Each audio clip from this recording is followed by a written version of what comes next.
વિદ્યાર્થી મિત્રો, અને આગલા વિડીયોમાં આપણે વિદ્યુત ડાયપોલ અને અક્ષ પરના બિંદુ માટે વિદ્યુત ક્ષેત્રનું સૂત્ર મેળવ્યું હતું. હવે વિદ્યુત ડાયપોલની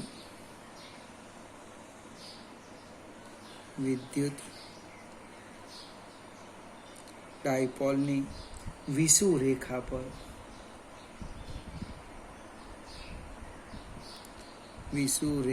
પર ના કોઈ પણ બિંદુ પાસે વિદ્યુત ક્ષેત્રનું સૂત્ર મેળવવાનું છે. વિદ્યુત ડાયપોલ વિષુવ રેખા એટલે વિદ્યુત ડાયપોલના લંબ વિભાજક. અને હવે આખું સમતલ થશે. તમે ધારો કે આ ડાયપોલ હોય તો આ લંબ વિભાજક આમ લઈ શકો છો. આમ આખું એ શું બનવાનું? સમતલ બનવાનું. વિદ્યુત ડાયપોલના વ્યાખ્યા લખી દઈએ પહેલા. વિદ્યુત ડાયપોલના લંબ દ્વિભાજક ને વિષુવ રેખા કહે છે.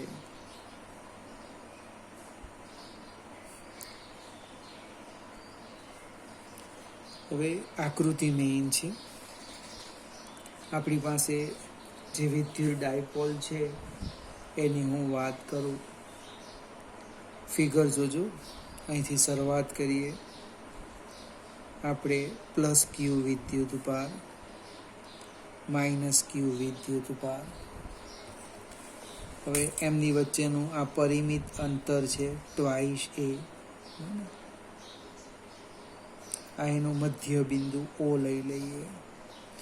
લંબ દ્વિભાજક એટલે આમ થવાનું.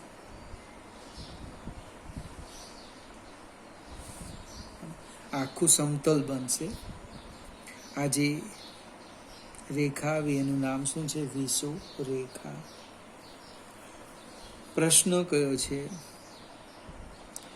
વિષુવ રેખા પર કોઈ પણ બિંદુ પાસે વિદ્યુત ક્ષેત્ર શોધો. તો ધારો કે આપણે એક બિંદુ લઈ લઈએ આ, અને આપણે ઓ નામ આપ્યું છે અને ઓ ડેશ કહી દઈએ. હવે ઓ ડેશ પાસે વિદ્યુત ક્ષેત્ર શોધવાના. આ જે અંતર છે એ એ થશે, આ અંતર એ થશે. ડાયપોલના કેન્દ્રથી આર અંતરે ઓ ડેશ બિંદુ પાસે આપણે વિદ્યુત ક્ષેત્ર શોધવાના છે. ફરીથી પ્રશ્નો પણ લખતા જઈએ, બંને સમજીએ. ડાયપોલની વિષુવ રેખા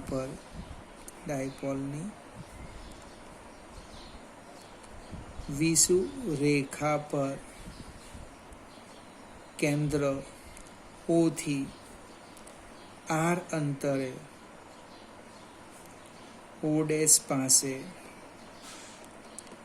વિદ્યુત ક્ષેત્ર શોધવું છે. પ્રશ્ન લખી દીધો. ડાયપોલની વિષુવ રેખા પર કેન્દ્ર ઓ થી આર અંતરે ઓ ડેશ પાસે વિદ્યુત ક્ષેત્ર શોધવું છે. તો એ વિદ્યુત ક્ષેત્ર કેટલું થવાનું? તો કે ઈ બરાબર ઈ પ્લસ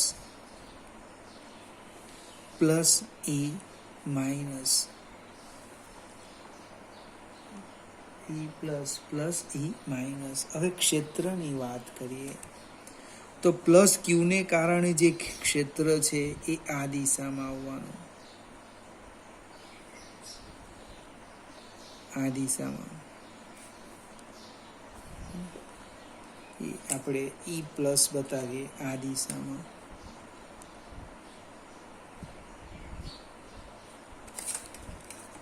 એ જ પ્રમાણે ઈ માઇનસ 1 કુલમ ધન વિદ્યુત ભાર પર લાગતું બળ એ આ દિશામાં આવવાનું. આમ હવે આ જેટલી લંબાઈનો સદિશ છે એટલી લંબાઈનો સદિશ અહીંયા દોરી દઈએ. કેમ? તો કે બંને વિદ્યુતભારના મૂલ્ય સરખા છે. બંનેનું જે અંતર છે એ પણ કેવું આવવાનું? સરખું આવવાનું. ઈ પ્લસ, આ છે ઈ માઇનસ. એ બંનેનું પરિણામી કઈ દિશામાં આવવાનું તે પણ જોઈએ આપણે. આમ ઝાંખી લીટી પાડું છું આમ, અને સબાચોની રીતનો આપણે ઉપયોગ કરવાના. આ બેનું જે પરિણામી છે એ આ દિશામાં આવવાનું.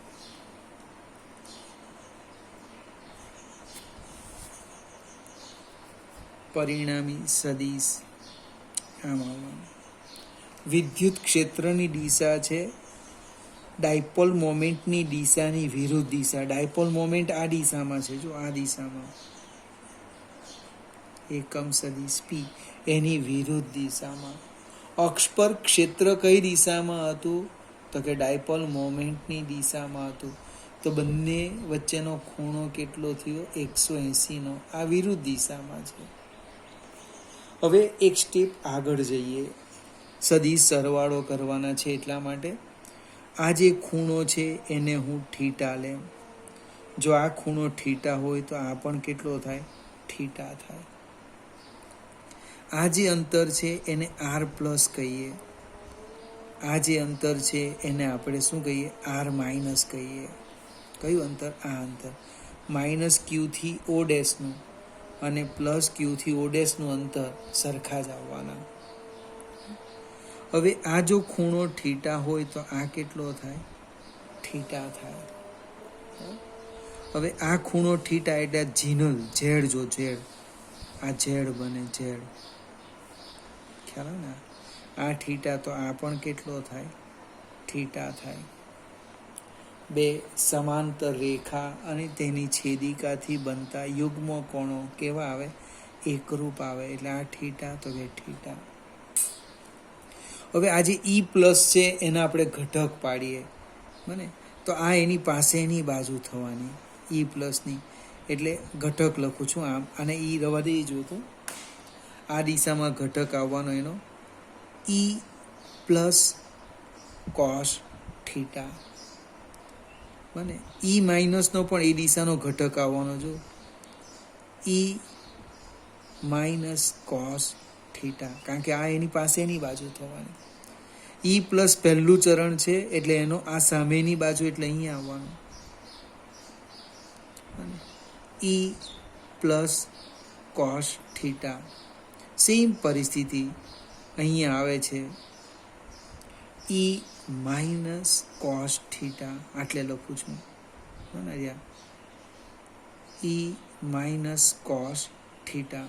જરાક નાના અક્ષરે લખ્યું છે, આકૃતિ ટફ થઈ જશે. હવે આ બે ઘટક જો ઈ પ્લસ, આ બંને અંતર સરખા છે એટલે ઈ પ્લસ અને ઈ માઇનસનું મૂલ્ય સરખું છે. એનો અર્થ મિત્રો, અહીંયા મારી ભૂલ થઈ છે. આ સામેની બાજુ એટલે અહીંયા આવશે સાઇન થીટા.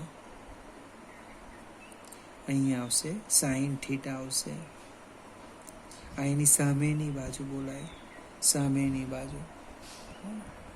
એટલે ઈ પ્લસ સાઇન થીટા અને ઈ માઇનસ સાઇન થીટા બંનેના મૂલ્ય સરખા. અને તમે જો દિશા કેવી છે? પરસ્પર વિરુદ્ધ. એટલે એનું પરિણામી શું થવાનું? શૂન્ય થવાનું. તો બાકી કોણ રહેવાનું? તો કે ઈ પ્લસ કોસ થીટા અને ઈ માઇનસ કોસ થીટા એક જ દિશામાં. એટલે એનો આપણે સાદો બેઝિક સરવાળો કરવાના. ઈ પ્લસ અને ઈ માઇનસનું મૂલ્ય લેવાના છે. યાદ રાખજો, પાછો ઋણ વિદ્યુત ભાર પર નહીં જતા. ફરીથી એક વખત આપણે આ એક સ્ટેપ કાઢી નાખીએ. આટલું પહેલાં આકૃતિ પરથી લખીએ. પ્લસ ક્યુ થી ઓ ડેશ નું અંતર બરાબર માઇનસ ક્યુ થી ઓ ડેશનું અંતર. એ જે અંતર છે એને ધારો કે હું, એટલે જે લખવું હોય તે આપણે લખી દઈએ.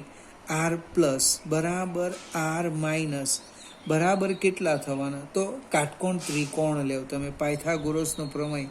આ 90 છે, આ 90 છે, 90. કર્ણનો વર્ગ બરાબર બાકીની બે બાજુના વર્ગનો સરવાળો. તો આર પ્લસ બરાબર આર માઇનસ, તો આમ થશે રૂટ આર સ્ક્વેર પ્લસ એ સ્ક્વેર. ખ્યાલ આવ્યો કે નહીં આવ્યો? આ મધ્ય બિંદુ છે, ટ્વાઇસ એ અંતર છે, એટલે આ અંતર કેટલું થવાનું? એ થવાનું. આ આર થવાનું, એટલે કે આર પ્લસ બરાબર આર માઇનસ બરાબર રૂટ આર સ્ક્વેર પ્લસ એ સ્ક્વેર. હવે પી બિંદુ પાસે જે ક્ષેત્ર છે એના મૂલ્ય પણ સરખા જ થવાના. જો ઈ પ્લસ બરાબર ઈ માઇનસ બરાબર શું થવાનું? 1/, મૂલ્યની વાત કરું છું, 1/4 એપ્સિલોન 0 બને ક્યુ અપાન આર પ્લસ અથવા આર માઇનસ સ્ક્વેર.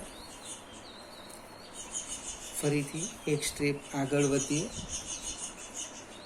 પ્લસ ક્યુથી ઓડેસ અને માઇનસ ક્યુથી ઓડેસનું અંતર સરખું કેટલું? તો કે આટલું છે. એનો અર્થ બંનેના ક્ષેત્રના મૂલ્ય પણ સરખા આવવાના. ઈ પ્લસ, હું મૂલ્ય લખું છું, મૂલ્ય યાદ રાખો, માનાંકમાં મૂકો જોઈએ તો, સદિશ લખવું હોય તો. નહીં તો શું થાય? ઋણ વિદ્યુતભારનું મૂલ્ય માઇનસ મૂકી દેશો. 1/4 epsilon 0 Q upon R square, એટલે આર પ્લસ સ્ક્વેર અથવા આર માઇનસ સ્ક્વેર. હવે આકૃતિ પરથી જો આપણે લખી શકીએ, આકૃતિ પરથી શું લખવાના? ઈ પ્લસ સાઇન થીટા અને ઈ માઇનસ સાઇન થીટા ઘટક સમાન મૂલ્યના અને પરસ્પર વિરુદ્ધ દિશાના. અહીં મારી ભૂલ થઈ હતી, કોસ લખાઈ ગયું. ઈ પ્લસ સાઇન થીટા, ઈ માઇનસ સાઇન થીટા, બંનેના મૂલ્ય કેવા છે? સરખા છે. દિશા કેવી છે? પરસ્પર વિરુદ્ધ છે, વિરુદ્ધ દિશાના છે. એનો અર્થ શું થવાનો? તેમનું પરિણામી મૂલ્ય, તેમનું સમાસ કેટલું થવાનું? 0. તેમનું પરિણામી મૂલ્ય 0 થાય. તો ઓડેસ બિંદુ પાસે, ઓડેસ બિંદુ પાસે વિદ્યુત ક્ષેત્ર જો લખીએ આપણે આ રીતના, ઈ બરાબર આમ લખાશે, ઈ પ્લસ કોસ થીટા પ્લસ ઈ માઇનસ કોસ થીટા. ઈ પ્લસ અને ઈ માઇનસ બંને મૂલ્યો સરખા છે, એટલે ઈ કેટલા થવાના? ઈ બરાબર ટ્વાઇસ ઈ પ્લસ કોસ થીટા. આ સમીકરણ 1 કહેવાય. અને સોરી, આને આપણે સમીકરણ 1 કહીએ. ઈ પ્લસ અને ઈ માઇનસ સરખા છે, આને સમીકરણ 2 કહીએ. હવે આકૃતિનો ઉપયોગ કરીએ તો કે કોસ થીટા બરાબર પાસેની બાજુ ભાગ્યા કર્ણ, અથવા આને લેવું પાસેની બાજુ ભાગ્યા કર્ણ, સરખું જ આવશે. એટલે હું લખું છું અહીંયા જો, આકૃતિ પરથી શું થવાનું? કોસ થીટા બરાબર પાસેની બાજુ ભાગ્યા કર્ણ. ફરીથી એકવાર આકૃતિમાં, કોસ થીટા પાસેની બાજુ કેટલી થવાની? એ. આ ટ્વાઇસ એ નથી, આ જોવાનું, આ 90 ડિગ્રીનો ખૂણો કર્ણ કહેવાય. પાસેની બાજુ ભાગ્યા કર્ણ. કોઈકને વિચારવા મારે આ લખવું છે તો પણ ચાલે. કોસ થીટા પાસેની બાજુ ભાગ્યા કર્ણ. હવે સમીકરણ 2માં આની અંદર આપણે કોસ થીટા અને ઈ પ્લસની કિંમત મૂકી દઈએ. સમીકરણ 2માં કોસ થીટા અને ઈ પ્લસની કિંમત મૂકી દઈએ, એટલે ક્ષેત્ર બને ઈ બરાબર ટ્વાઇસ ઈ પ્લસ એટલે 1/4 epsilon 0 Q upon R plus square.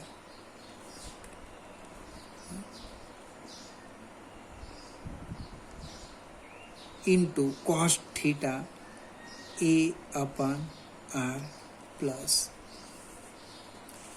ચલો સાદું રૂપ આપીએ. E બરાબર ટ્વાઇસ એ ક્યુ, અંશ ટ્વાઇસ એ ક્યુ. અહીંયા લખો 1/4πε0 ટ્વાઇસ એ ક્યુ અપાન આધાર, સરખા, ગુણાકાર, ઘાતાંકનો સરવાળો r પ્લસ ક્યુ. ફરીથી જો સેપરેટ 2 ને 2 કેન્સલ કરવાના નથી. 1/4πε0 ટ્વાઇસ એ ક્યુ અપાન r પ્લસ ક્યુ. હવે ટ્વાઇસ એ ક્યુ એટલે તો કે ડાયપોલ મોમેન્ટ P અને r પ્લસ મેં લખ્યા જ છે. કેટલા છે તો કે r² plus a² raise two 1/2. અહીંયા લખ્યા છે r પ્લસ બરાબર r માઇનસ બરાબર વર્ગમૂળમાં r² પ્લસ a². આ બંને કિંમત આની અંદર મૂકીએ એટલે આપણને E મળે. E બરાબર 1/4πε0 P અપાન જો કાઉન્સમાં r² plus a² raise two 1/2 હતો અને 3 ઘાતમાં છે ક્યુબ એટલે આમ લખાય 3/2. E બરાબર 1/4πε0 P અપાન r² plus a² raise to 3/2. મારે સદિશ સ્વરૂપ લખવું છે જો તો અગાડી માઇનસ મૂકવું પડશે. કેમ માઇનસ મૂકવાના વિચારીએ આપણે. P અપાન r² plus a² raise to 3/2 એકમ સદિશ P. ડાયપોલ મોમેન્ટની દિશા છે માઇનસ ક્યુ થી પ્લસ ક્યુ અને આપણા ક્ષેત્રની એની વિરુદ્ધ દિશા છે, વિરુદ્ધ. એટલે એકમ સદિશની વિરુદ્ધ બતાવવા માટે આપણે અહીંયા શું લખ્યું? માઇનસ લખ્યું. જો r is greater than a હોય તો શું થાય? આરની સરખામણીમાં એને અવગણતા એટલે આને 0 લેવ તો જો સદિશ થવાનું E બરાબર માઇનસ 1/4πε0 P અપાન r² ગુણ્યા 3/2 એટલે 2 ને 2 નીકળી જશે એટલે કેટલા આવવાના? r³ એકમ સદિશ P. વિદ્યાર્થી મિત્રો આટલા લખવાના, 2 અથવા 3 માર્ક્સ મળે. તમે ચોપડીમાં જો વારંવાર કંઈ ફેર પડશે નહીં, એને સમજવું પડે. પહેલું તમારું કામ આકૃતિ શીખવાનું છે. એકવાર શીખો ફરીથી પ્લસ ક્યુ માઇનસ ક્યુ. પ્લસ ક્યુનું ક્ષેત્ર બંને આ બિંદુ પાસે E પ્લસ. કેમ? અપાકર્ષણ બળ. અને આમ કેમ બતાવ્યું તો કંઈ 1 કુલમ ધન વિદ્યુત પર લાગતું બળ, આકર્ષણ બળ આ દિશામાં. આ r પ્લસ છે, r માઇનસ છે આ અંતર. હવે આ જો ખૂણો થીટા હોય તો આ થીટા થાય, આ જો થીટા હોય તો આ પણ થીટા થવાનો એટલે આ થીટા થાય. E પ્લસના ઘટક પાડ્યા, આ એની પાસેની બાજુ E પ્લસ કોસ થીટા, સામેની બાજુ E plus sine theta. E માઇનસના ઘટક પાડ્યા, E minus cos theta, E minus sine theta. જો આ બંને કેવા છે? સમાન મૂલ્યના, પરસ્પર વિરુદ્ધ, પરિણામી 0. આ બંને એક જ દિશામાં છે એટલે સરવાળો કીધો. ત્યાર પછી r પ્લસ અથવા r માઇનસ કેવી રીતે શોધ્યા? તો આ કાટકોણ ત્રિકોણ લીધો. કર્ણનો વર્ગ બરાબર a² પ્લસ r². હવે r પ્લસ અને r માઇનસ મૂલ્ય સરખા આવ્યા એનો અર્થ અહીં ક્ષેત્રનું મૂલ્ય પણ સરખું આવવાનું. તે કેવી રીતના લખાયું? 1/4πε0 Q અપન r પ્લસ અથવા r માઇનસ સ્ક્વેર. આ કુલ ક્ષેત્ર લખી કાઢ્યું. બસ કિંમત મૂકી એ પ્લસ કોસ થીટાની. સાદું રૂપ આપો, જવાબ આવી જાય. ફરીથી એક વખત આપણે નોંધ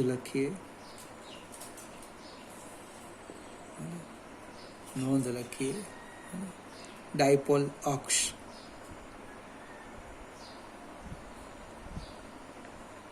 અહીંયા લખીએ ડાયપોલની વિષુવરેખા. વિષુવવૃત્તીય સમતલ પણ બોલાશે કે વિષુવરેખા અથવા તો એને શું કહેવાય? એનું સમતલ વિષુવરેખામાંથી પસાર થતું. આની અંદર જે સૂત્ર લખ્યું એ આ લખ્યું, E બરાબર 1/4πε0 ટ્વાઇસ બને PR અપન R² - A² whole square એકમ સદિશ P. અક્ષ પર વિદ્યુત ક્ષેત્ર 1/4πε0 ટ્વાઇસ KPR. R શું છે? અંતર છે. એ એક્સ લે, કોઈ વાય લે, કોઈ ઝેડ લે, જેને જે લેવું હોય તે લે. ટૂંકમાં કેન્દ્રથી અક્ષ પરનું અંતર છે. એની સામે કેટલું આવ્યું? જો વિષુવરેખા પર સદિશ E બરાબર -1/4πε0 P અપન R² + A² raise to 3/2 એકમ સદિશ P. બેનો તફાવત જોજો, સૂત્રો સામે લખો તો જ ખ્યાલ આવશે. ત્યાર પછી લખ્યું R is greater than A માટે. તો શું થવાનું? E બરાબર 1/4πε0 ટ્વાઇસ P અપન R³ એકમ સદિશ P. કેવી રીતના લખ્યું? A0 લખ્યા, 2 × 2 4, અંશમાં 1 4 નીકળી જશે એટલે R³ આવ્યા. બાજુમાં જો સદિશ E બરાબર -1/4πε0 P અપન R³ ઇન્ટુ એકમ સદિશ P. હવે આ બંને સૂત્રને જો તો એક સરખું છે. બને ડાયપોલના કેન્દ્રથી અક્ષ પર જે વિદ્યુત ક્ષેત્ર છે એ એટલા જ અંતરે વિષુવરેખા પરના ક્ષેત્ર કરતાં બમણું છે. અથવા સમાન અંતરે આવેલા બે બિંદુ લઈએ, અક્ષ અને વિષુવરેખા પર, તો વિષુવરેખા પર ક્ષેત્ર એ અક્ષ કરતાં અડધું, અથવા અક્ષ પર વિદ્યુત ક્ષેત્ર વિષુવરેખા કરતાં બમણું. બને આ ઓબ્જેક્ટિવ છે, કામ લાગશે. બંનેના ક્ષેત્ર વચ્ચે જે દિશા છે એ ખૂણો કેટલો છે? 180π રેડિયનનો છે. સેજ આગળ જઈએ. જો આપણે એમની વચ્ચેનું જે અંતર છે એ લગભગ 0ની નજીક લઈએ અને વિદ્યુત ભારને મૂલ્ય ખૂબ મોટું અનંત લઈએ, તો એ જે ડાયપોલ મળે એ ડાયપોલનું મૂલ્ય, એ ડાયપોલને આપણે શું કહેવાના? એ ડાયપોલને આપણે કહેવાના બિંદુ ડાયપોલ. ફરીથી સરસ ઓબ્જેક્ટિવ બિંદુ ડાયપોલ માટે આપણે શું કીધું? એમની વચ્ચેનું જે પરિમિત અંતર છે એ શૂન્ય લીધું, શૂન્યની નજીક લીધું, ખૂબ નાનું લીધું. અને વિદ્યુતભારનું મૂલ્ય આપણે ખૂબ મોટું લીધું. તો જે ડાયપોલ મળે એ ડાયપોલનું નામ છે બિંદુ ડાયપોલ. આ જે સૂત્ર છે, આ બંને સૂત્ર, આ સૂત્ર એ બિંદુ ડાયપોલ માટે કોઈ પણ અંતરે સાચા છે. મોટા અંતર માટે એ નજીકની કિંમત માપે, એકદમ સાચું મૂલ્ય આપતું નથી. ફરીથી વિદ્યાર્થી મિત્રો, આપણે જે ચર્ચાની શરૂઆત કરી એમાં પહેલાં વિદ્યુત ડાયપોલ કોને કહેવાય એ સમજાયું અને એના ઉપરથી 2 થિયરી લખી. એક, વિદ્યુત ડાયપોલની અક્ષ પર વિદ્યુત ક્ષેત્ર એ મેં ગઈકાલે આગલા વિડીયોમાં સમજાવી હતી. અને આજે વિષુવરેખા. ફરીથી મિત્રો, આ બંને થિયરી આવડવી જોઈએ. બની શકે 4 માર્કમાં પૂછી કાઢે. ડાયપોલની અક્ષ અને વિષુવરેખા પર વિદ્યુત ક્ષેત્રના સૂત્ર મેળવો. ટોટલી ગણિત માત્ર સમજવાનું છે, 4 માર્ક્સ આપણા આવી જાય. ત્યાર પછી આ જે નોંધ છે એ તમારે વારંવાર 2 દિવસે લખતા રહેવાનું. કેમ? તો કે આ સૂત્ર યાદ રાખવાના છે. બીજું એક સરસ ઓબ્જેક્ટિવ છે. જો વિદ્યુતભાર માટે જે ક્ષેત્ર છે એ 1/r² આવે ચલે છે, જ્યારે ડાયપોલનું આવે 1/r³ સૂત્ર અનુસાર બદલાય. બંને ચેક કરો. આપણે ધીમે ધીમે આના ઓબ્જેક્ટિવ જોતા જઈશું, પણ ક્યારે તમને થિયરી પરફેક્ટ સમજ પડે, આ સૂત્ર આવી જાય. જો બંનેમાં r² છે, a² છે, અહીંયા માઇનસ છે, અહીંયા પ્લસ છે, અને અહીંયા જો ખ્યાલ આવે ને, માઇનસ છે, પ્લસ છે, અહીંયા વર્ગ છે, અહીંયા 3/2 છે. એ સમજ ક્યારે પડે? ગોખવાનું નથી, તમે થિયરી તૈયાર કરી દો.